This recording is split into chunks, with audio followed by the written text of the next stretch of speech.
सब लोग अभी सामने नौथंगपी देख रहे हो ना, तो आप लोगों को दिखाने के लिए अभी हम लोग नौथंगपी की तरफ जा रहे हैं। जो के सामने से आप लोग देख सकते हो ना नौथंगपी।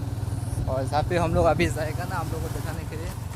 और जहाँ पे अंदर घुसने के लिए तो टिकट लेता है, लेकिन हम लोग अंदर नहीं घुसेगा, हम लोग के पास ज़्यादा पैसा नहीं है।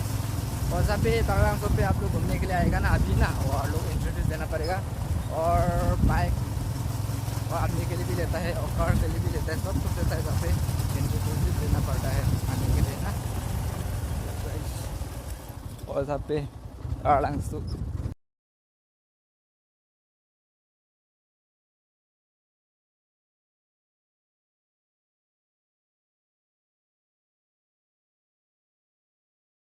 इतना धूप भी है ना, अभी हम लोग थोड़ा सा आराम करने के लिए, जगह प्लेस करने के लिए जाएगा।